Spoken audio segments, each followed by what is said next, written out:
Hello, what's up, this is Goldman. Back again for another detalyadong review. This time is the ITEL A70. The budget smartphone na medyo nagkakaubusan. Actually, kakacheck ko lang sa Lazada. Pre-order na naman siya ngayon kasi parang every 3 days, ubos agad ng ubos. So, mabenta siya. I think maganda siguro reputasyon ito sa mga buyers at mga naka 13-month yan. Solid na solid sigurado to para sa kanila. Pero, yun totoo, solid nga kaya. Ito nga po pala ang price niya. Currently, ang regular price talaga dito is 4,500 pesos. Pero nakita ko kanina sa Lazada is parang nag-sale sila for Black Friday lang. Saglit lang na sale yun. Bumaba siya ng hanggang 3,500 pesos yata, around that. Pero kayo, masasabi nyo, sulit nga kaya. Kung interesado ka, pag-usapan natin yan lahat. Okay? Let's start. So, bago ang lahat, syempre, dito muna tayo sa kanyang specs para meron na kayong expectations kung ano yung mga sinasabi ko, okay? So, unang-una, this is running on Android 13 Go Edition, okay? The light version of Android 13. Ang chipset po nito is Unisoc T603. Up to 1.8 GHz lang po ang kanyang performance score. So, that means mababa po yan actually. Dapat minimum na ngayon is 2.5 GHz at least. And dapat ang minimum na ngayon is nasa 2 GHz, 2.2, 2.5 GHz mga naglalaro doon dapat. Pero 1.8 GHz is sobrang weak po dyan. So, that means hindi po ito gaming phone. So, wag po kayo mag-expect na makakakita kayo ng gaming phone sa unit na ito.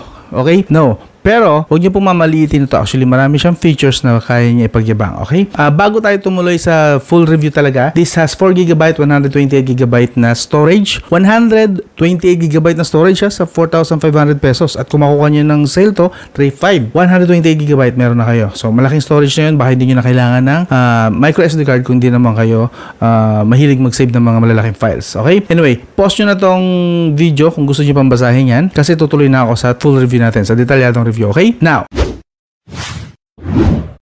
for the design and build, okay? So, currently, mukha talaga siya. Actually, dito sa harap, hindi siya mukhang iPhone. Pero pag sinaksakan natin ng charger, yun, mukha na siyang iPhone, no? Pero sadly, saglit lang yan, nawawala din agad dyan. Mamaya papakita ko sa inyo yung, or papaliwanag ko sa inyo yung feature na yan, na bakit saglit lang yan, nawawala. See? Mukha lang siya mamahaling iPhone sa mga maliliit na bagay. Like, for example, yung case. Alam nyo ba nakasama na tong case na to sa box niya? Yes, mukha na siyang iPhone agad sa case pa lang. Look at that. Meron kunwaring parang yung sa coil niya, yung sa magnetic charging, wireless charging. Solid oh. Ganun din naman na design eh, panalo. But anyway, hubaran na natin para makita nyo na maayos itong smartphone na to. Yung kanyang build talaga. Oh, di ba? Ganda. Yung finish oh. Talaga namang medyo parang starry na yan oh, parang galaxy no. Mabuhangin. Medyo fingerprint smudge magnet siya pero hindi naman po masyadong halata kasi nga gawa ng design niya. Pero pag tinitigan nyo maigi yan, meron nga siya fingerprint. Ayun, kita na. Yes. And of course, yung kanyang malaking camera, mukhang malaking camera modules. Tapos tatlo pa. So parang iPhone 14 Pro Max, 15 Pro Max. Solid din naman eh. Nakakadaya din naman po yan sa malayo. Huwag lang lalapit. Solid na rin. Of course, ang kanyang design, flat edge po. Hindi naman siya ganun ka matalas. Pwede na. Medyo round ang konti. Lalo dito sa malapit sa screen. Pero pwede naman siyang lagyan ng case. So, hindi nyo na masyadong problema yung kantong-kantong yan. Okay? Dito sa kanan, as you can see, meron po tayong power button and fingerprint, of course. Nandito rin po yung volume rocker. Sa taas, wala po nakalagay. As you can see. And then sa kaliwa, nandito po yung kanyang SIM tray. Dito po sa SIM tray niya, supported po niya actually dalawang SIM card plus dedicated micro SD card. Okay? Yes, nasaksakan ko po ito ng dito SIM card. Gumagana po ang VoLTE. Plug and play. Fingerprint? Alright. So, mabilis din naman ang fingerprint. No? Not bad. Sa baba po, nandito yung kanyang headphone jack, the microphone, the USB Type-C na supported na din naman po yung OTG, mamaya papakita ko sa inyo, and speaker grip. Nag-iisa lang po yan, single speaker lang po talaga yan. So yun po yung kanyang build. Para sa akin yung build niya, kung build na lang pag-uusapan at design, maganda po, mukha siyang premium. Hindi na ako magpapaka-plastic, maganda talaga siya. Hindi nga lang mabigat, kagaya sa totoong premium, pero sa unang tingin, mukha talaga siyang mamahali na, di ba? Not bad. Wag lang lalapit. Kasi doon mo na makikita yung details, pero pag malayo, maganda. So yun po yung build and design. Sa display, obviously, teardrop notch. So, meron dyan mga masaselan, but like I said, okay lang sa akin yung maganda ang teardrop notch kahit pa paano. Kasi, at least hindi siya nasa gitna yung butas. Pwede na. And sa baba, mapapansin nyo may kakapalan ng bahagya. ang kanyang bezels. Yes, may kakapalan ng bahagya. So, hindi siya symmetrical. Pero okay lang yan, as expected na yan sa kanyang price tag na 4,500 pesos. I-remind ko lang kayo lagi doon kasi mamaya mag-inarte kayo na parang ang nire-review natin ay flagship smartphone. Hindi po. I-remind ko kayo lagi na budget smartphone po ito at actually napakaganda na ng features niya para sa price tag niya. At least itong mga dinidiscuss ko currently. Balik tayo sa display, of course. Supported po nito actually hanggang 5 fingers touch. Pwede na sa mga multi-finger touch na naglalaro ng games. Ang touch sampling rate niya is kaya hanggang 125 Hz. Kung nakikita nyo, yan maximum, which is good kasi 60 Hz lang po ang refresh rate nito.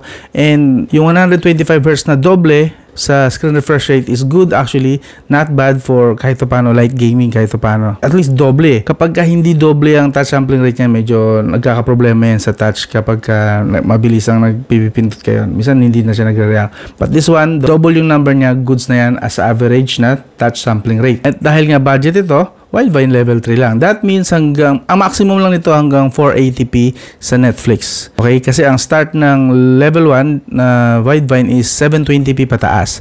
So 480p standard definition sa Netflix. Sa Vibrance naman, obviously buhay na buhay naman yung mga kulay. May masasabi kayo yung patay niya. Hindi yan, actually maganda ang display niya para sa kanyang presyo. Papakita ko na rin sa inyo yung pag nanonood kayo. Magandang kulay nito, buhay na buhay din. Magandang vividness, solid. So, yeah. Para sa akin, goods ang kanyang display. Sa audio naman, of course, single speaker lang po ito. At kapag naglalaro kayo, iwasan nyo na lang na matakpan niya para hindi mag-muffle o mawala yung audio. Ito po yung sample.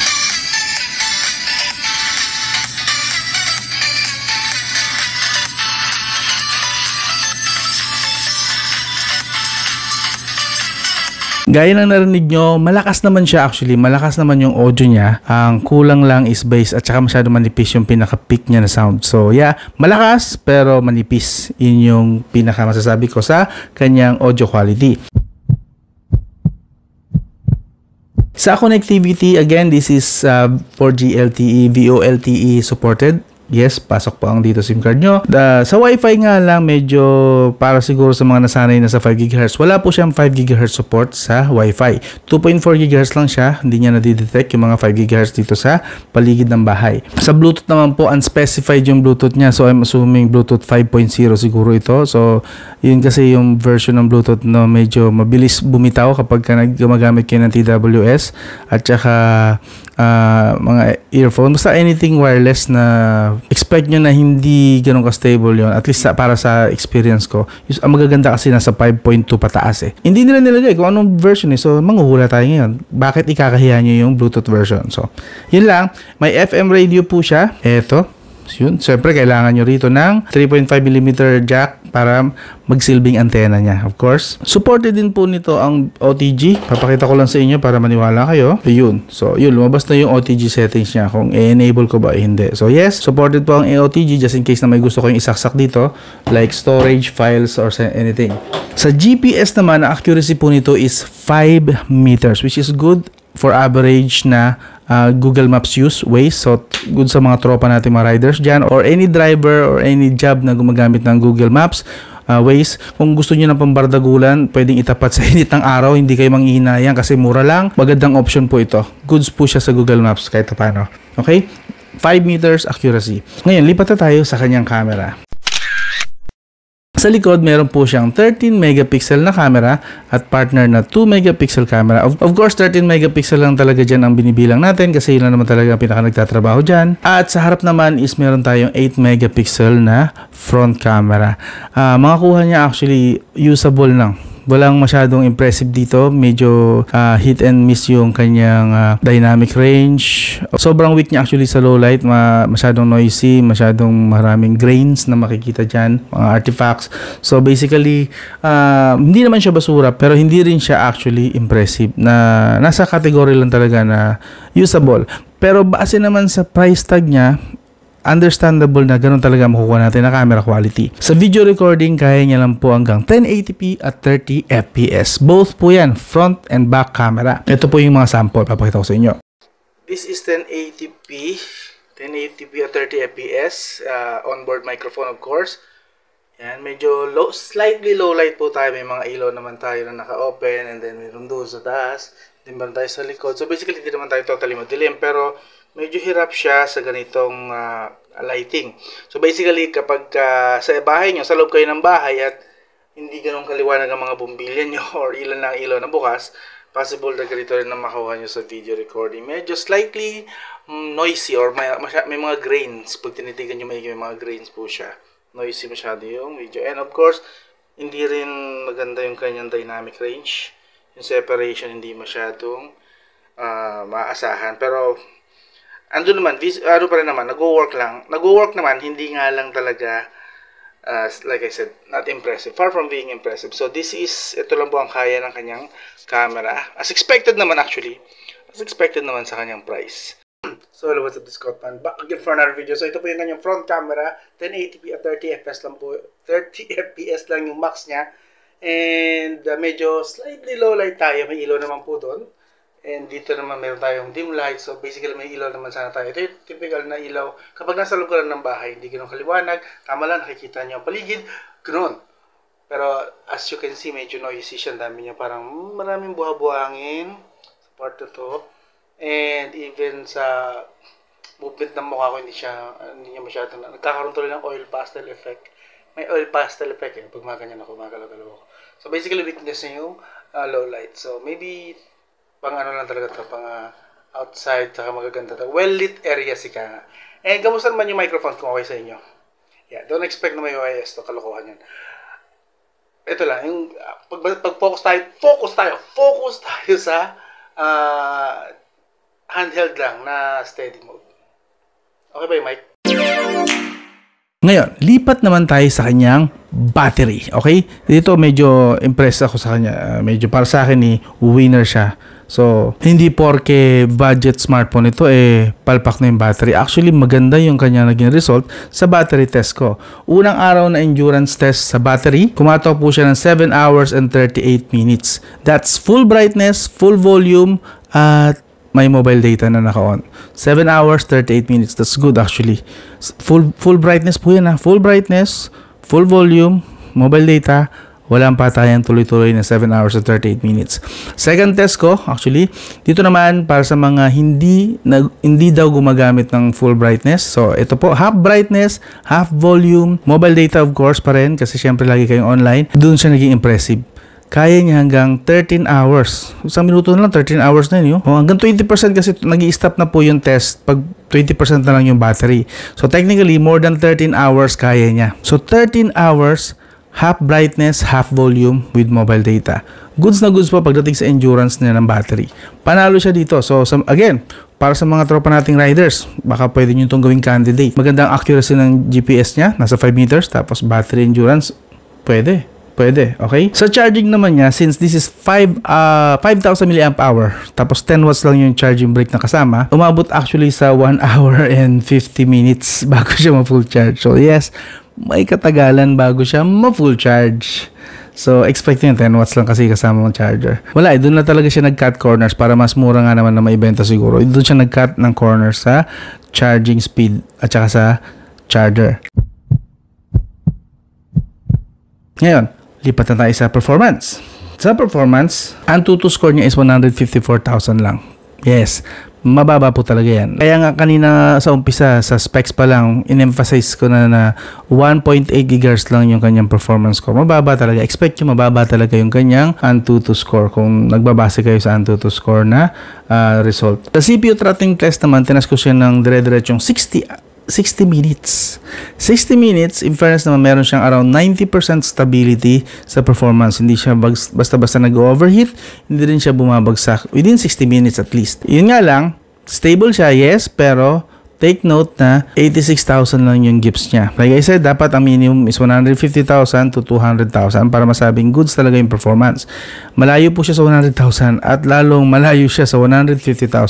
So performance-wise, mababa. Expect nyo mababa. Pero in fairness naman sa stability at sa kanyang thermal, okay kasi malapad yung katawan eh. So maganda siguro dito ang distribution ng init. Stable, mababa lang talaga. Yan po ang CPU throttling test result niya. Ang translation niyan sa ML is kaya niya hanggang high frame rate lang and ultra graphics. Okay? So for most of the time, malamang maganda naman ang result nito or maganda naman ang experience nyo sa gaming. Hindi ultra graphics, hindi sobrang smooth, pero at least very playable naman sa Mobile Legends. Sa Firelight naman is talagang naka-lowest setting siya. Minimal graphics lang, medium frames, and low resolution. Nag-average siya sa 30 to 45 frames per second. And nakikita nyo dyan sa screen ng video. Naglalaro po siya sa 30 to 45 FPS. Pero randomly, may mga panaka-naka siya na bumabagsak talaga siya hanggang 19 FPS. Yung pinakamababa niya, 19 FPS. So, mararamdaman mo yan, biglang titigil yung character mo or yung game. Saglit lang naman yon, mabilis lang na frame drops. Pero ramdam mo yun eh.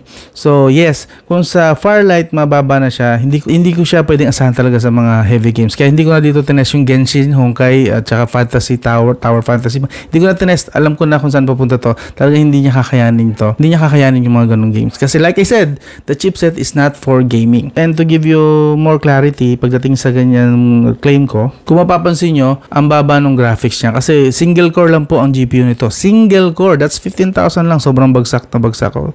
Sa lahat ng score, ang GPU lang pinakamababa. Kasi nga, single core lang po ang graphics nito. Okay? That's why mababa yung kanyang Antutu score. Ito ang nag-bottleneck dyan eh. 15,000 lang yung GPU. So, gaming, no. This is not designed for gaming. Pero makakapaglaro kayo dito ng mga light games. And kung Mobile Legends, mas maganda siguro, set nyo na lang sa low settings para mas stable, mas smooth yung laro. Okay? Slow settings nyo lang. Makakalaro talaga kayo rito. Kung Mobile Legends lang at any light games. Pero mag-heavy games kayo dito, negative. Negative talaga mga boss. Bago tayo matapos, tour ko lang muna kayo saglit sa kanyang settings.